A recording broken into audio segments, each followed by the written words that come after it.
हिमालयाच्या बर्फाळ शिखरांमध्ये एक रायपूर नावाचं गाव वसलेलं होतं. इथले लोक आणि प्राणी सगळे एकोप्याने राहत असत.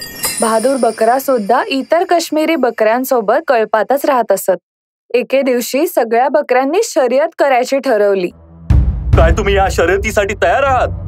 हो, आम्ही सगळे तयार आहोत. ठीक आहे, तर मी बोलतोय ते लक्षात ठेवा. कोणताही बकरा किंवा बकरी या बर्फाच्या पर्वताला पार करून ग्लेशियरच्या सीमेला पोहोचेल तोच आजच्या स्पर्धेचा विजेता असेल आणि बक्षिसाच्या रूपात त्याला खाण्यासाठी खूप सारा चारा दिला जाईल.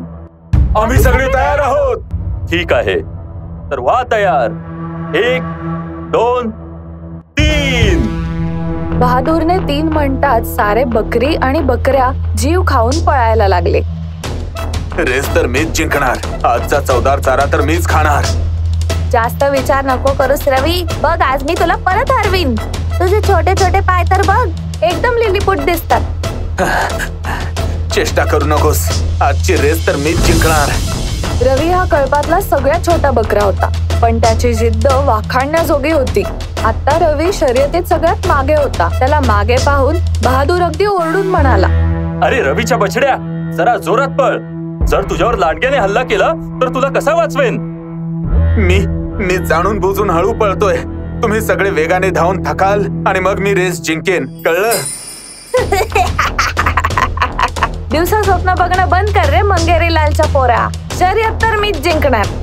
तेव्हाच आकाशातून एक भयानक अशी सावली गेली, ज्याला बघून सगळ्यांचा श्वासच थांबला. अरे, वरून कोण गेलं? माहित नाही, पण जे काही होतं खूप भयानक होतं. रात्र झाली तरी पण बकऱ्यांची शर्यत मात्र चालूच होती. तेव्हाच अचानक लीला बकरी थांबते.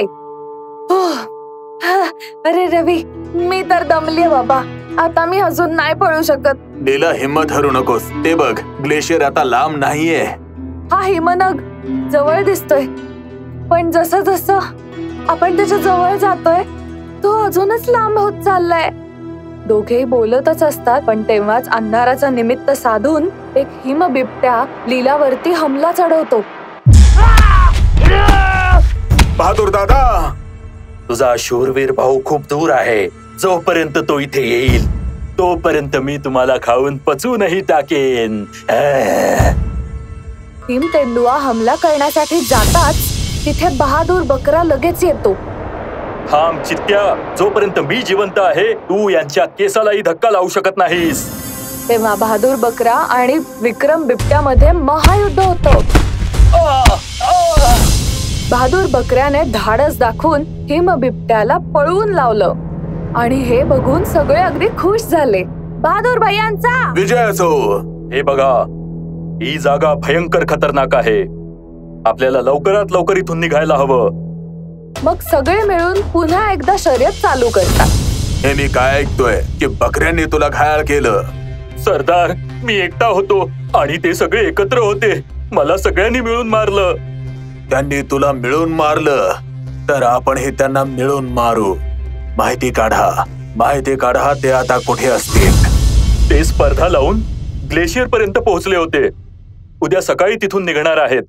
ठीक आहे, उद्याची सकाळ त्यांची शेवटची सकाळ असेल. पुढील दिवशी शर्यत संपून सगळे बकरे आपल्या घरी परत जात असतात. तेव्हा हिम बिबट्याच्या एका मोठ्या कळपाने त्यांच्यावर हमला चढवला. बिबट्यांच्या या ताकदवर कळपाने बकऱ्यांवर हमला चढवला, ज्यामध्ये बहादूर बकऱ्याचा मृत्यू होतो. हा तर फक्त ट्रेलर आहे. पिक्चर अजून बाकी आहे. मी तुमची वस्ती पाहिलीये. आता मी पुन्हा पुन्हा तुमच्या वस्तीत येणार आहे. बिबट्या निघून गेल्यावर सगळे बकरे चिंतित होतात. आता काय करायचं? बिबट्यांना आपल्या वस्तीची माहिती मिळालेली आहे. या बिबट्यांपासून आपल्याला एकच प्राणी वाचू शकतो आणि तो आहे यती. हो, असं ऐकलंय की कधी कधीच हा हिममानव बर्फाच्या डोंगरावर दिसून येतो. आपल्याला कसंही करून त्याला शोधून काढायचे. असेच खूप दिवस निघून जातात. एके दिवशी रवी आणि लीला खेळत खेळत बर्फाळ शिखरांवर दूरवर निघून जातात. तेव्हा त्यांना एका लहान मुलाचा आवाज ऐकू येतो. वाचवा, वाचवा. रवी, तुला काही आवाज ऐकू आला? हो, कोणीतरी लहानगा वाचवा वाचवा ओरडतोय. वाचवा वाचवा. आवाजाच्या दिशेने जाताना ते एका खड्ड्यापाशी येऊन पोहोचतात. पाहतात तर काय, तिथे खड्ड्यामध्ये एका येतीचं मूल अडकलेलं होतं. चिंता नको करू मित्रा, आम्ही तुला वाचवायला चाललोय. दोघे मिळून येतीच्या मुलाला वाचवतात. माझा जीव वाचवण्यासाठी आभार. हे सगळं तर ठीक आहे, पण आता तू तुझ्याबद्दल सांग. माझं नाव शंकर आहे आणि मी यतीचा मुलगा आहे. येतीचं नाव ऐकून दोघांचे कान एकदम उभे राहतात. तू यतीचा मुलगा आहे, मग तर तू आमची मदत करू शकतोस. तू माझा जीव वाचवलायस. सांग, तुझी मी कशी मदत करू शकेन? आम्हाला तुमच्या वडिलांना भेटव. बस एवढीशी गोष्ट. चल माझ्यासोबत. एवढं बोलून शंकर दोघांना बर्फाच्या शिखराकडे घेऊन जाऊ लागतो आणि थोड्याच वेळात तिघे येती समोर उभे राहतात. शंकर, तुला माहित नाही का, आपलं घर गुप्त स्थान आहे. इथे कुणालाच आणायचं नाहीये. माहितीये बाबा, पण ह्या दोघांनी माझा जीव वाचवलाय. ह्यांना तुम्हाला भेटायचंय. या दोघांनी तुझा जीव वाचवला? अच्छा, बोला बाळांनो, तुम्हाला मला का भेटायचं होतं? काका, बिबट्यांच्या कळपाने आमच्या सरदारांना मारलंय. आता ते आम्हाला पण मारणार आहेत. काळजी करू नका बाळांनो, आता बिबटे कुठल्याही बकरीला नाही मारू शकत. अंकल, ते खूप ताकदवान आहेत. मी त्यांच्यापेक्षाही जास्त ताकद तुम्हाला देईन. हे ऐकून दोघं अगदी खुश होऊन जातात. इथून उत्तरेकडे एक शिवशंकराचं मंदिर आहे. तिथून तुम्हाला अमृत कडा आणायचा आहे. हे अमृत कडा काय असतं आणि ते कसल्या कामाला येतं? भगवान शिवाच्या हातात राहून तो कडा अमृतासारखा झालाय.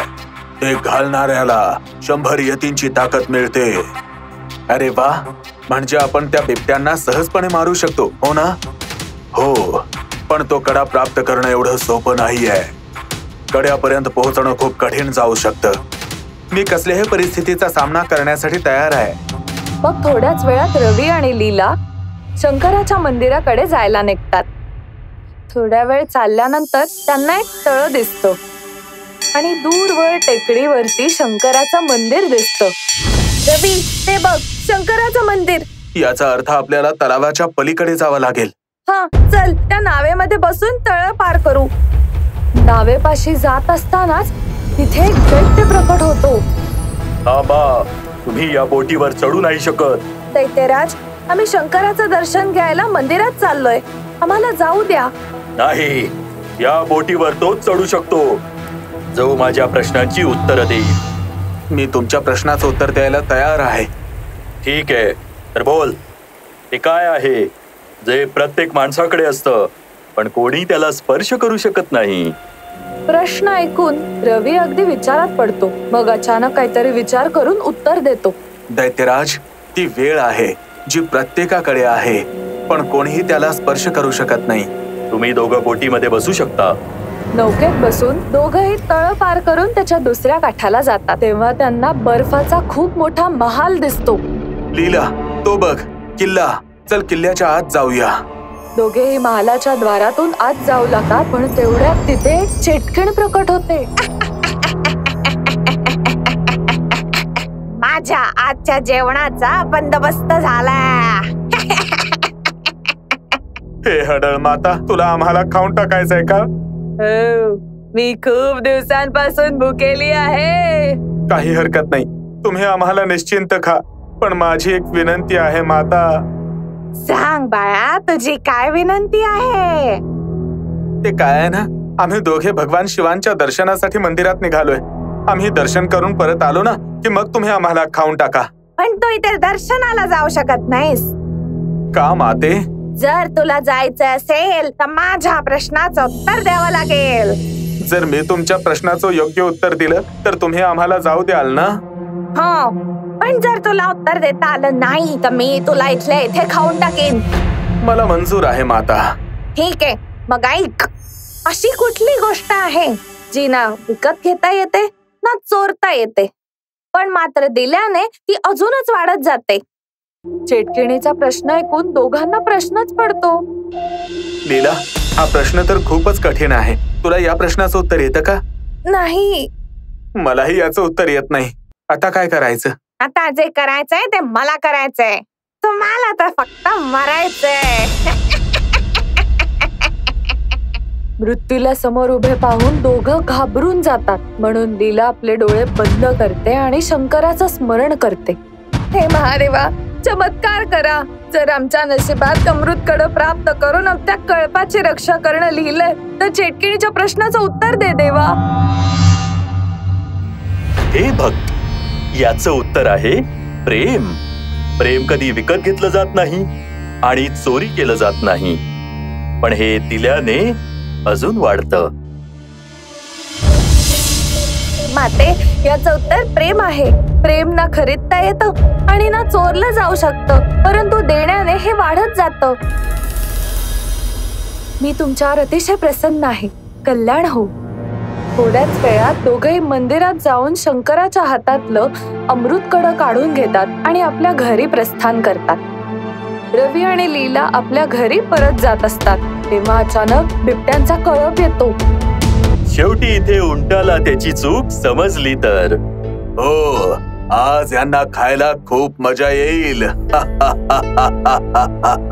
बिबट्यांनो, आपला जीव प्रिय असेल तर इथून निघून जा, नाहीतर एकेकाला पकडून पकडून मारेन.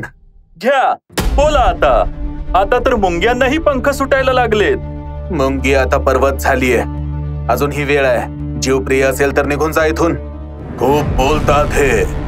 यांना याच वेळी मारून टाका. बिबट्यांचा कळप जसा त्यांच्यावर धाव घ्यायला जातो तेव्हा लीला म्हणते, रवी, लवकर कड घाल. रवी पटकन ते कड धारण करतो. अरे, हा तर यती झाला. थोड्याच वेळात यती बनलेला रवी सगळ्या हिमबिबट्यांना मारून टाकतो. तेव्हा कळपातली सगळी बकरी तिथे येतात. रवी, आता कड काढून टाक. कड काढताच रवी पुन्हा एकदा यतीपासून बकरा बनतो. हे पाहून वरिष्ठ बकरा म्हणतो, तू आमच्या सरदाराच्या मृत्यूचा बदला घेतलास. आम्हाला तुझ्यावर गर्व आहे. आता आजपासून तूच आमचा सरदार आहेस. बोला, रवी सरदाराचा विजय असो. त्या दिवसानंतर रवी सरदार बनला आणि कळपाची रक्षा करू लागला. तुम्हाला जर आमचा हा व्हिडिओ आवडला असेल तर प्लीज आमच्या चॅनलला सबस्क्राईब करा आणि हो, व्हिडिओला लाईक आणि शेअर करायलाही विसरू नका. धन्यवाद.